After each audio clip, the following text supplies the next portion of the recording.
Barjo, I'd never played a proper Pikmin game before, but I'd heard a lot about it, so I knew the franchise had a lot of fans. And now I see why. This is the kind of busying gameplay that can keep you occupied for hours, and it's pretty friggin' cute.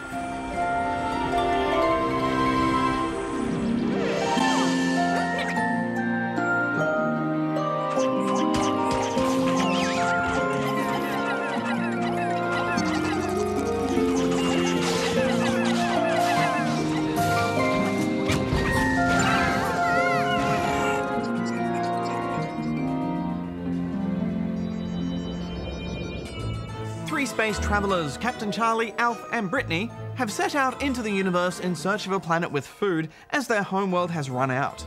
Their ship crash lands on the planet PNF 404, where they manage to find some juicy fruit just ready to be juiced. But that's not all they find.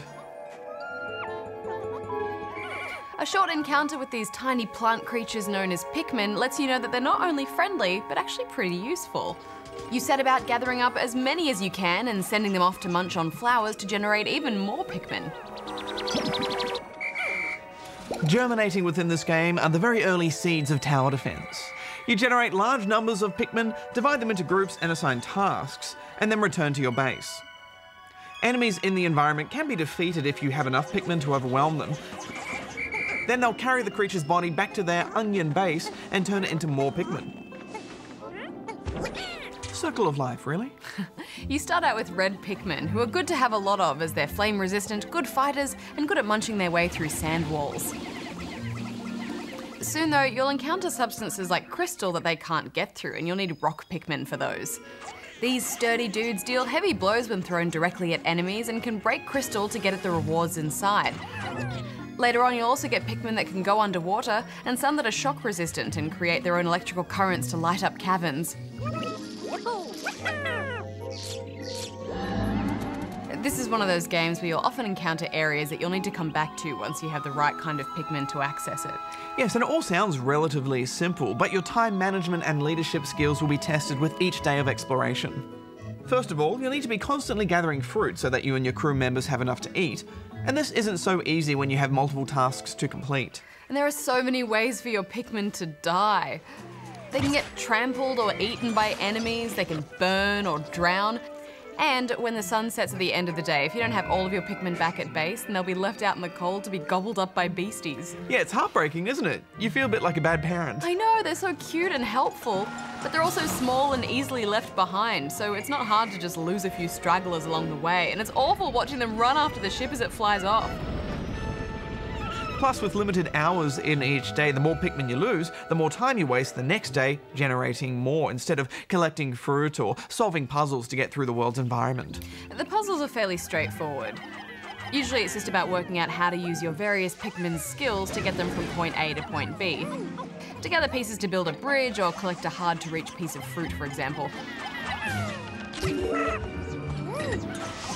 Often your crew will become separated and you'll have to do a bit of swapping between characters to manage your different types of Pikmin. It's stressful, but in a good way, and I think they've really nailed the balance of difficulty here, making time management the most important part of the game. Yeah, if you don't make good use of your time, you're better off starting from an earlier day, rather than trying to muddle through each day as you use up more fruit, because you'll eventually get to a point where you'll just run out. I actually got as far as day 11 and then I went all the way back to day 5 when I got stuck with no more fruit to collect.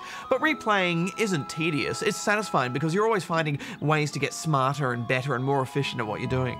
Yeah, I agree. I actually bypassed a boss battle to focus on gathering more Pikmin and more fruit, but I ended up wasting days and fruit in the process. I realised that by getting it out of the way, the rewards from that fight sent me forward to a new area. So I did a bit of backtracking as well. The boss fights are tough, but I do like the way they make use of all your different colours of Pikmin.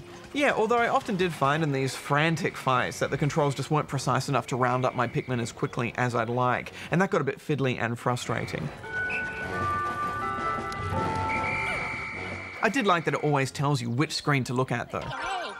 I think the part of this game that will keep me coming back is that bingo battle mode, which I believe was a favourite in Pikmin 2. Here, you can go head-to-head against a friend to pit armies of Pikmin against each other to see who can collect enough items to complete their bingo card. Bingo! Or you can just try and wipe out the other team's Pikmin. There's also a challenge mode, where you can try and collect enough items or battle enemies within a particular time frame. And this is actually great practice for the main campaign. It's a good way to develop your Pikmin management skills.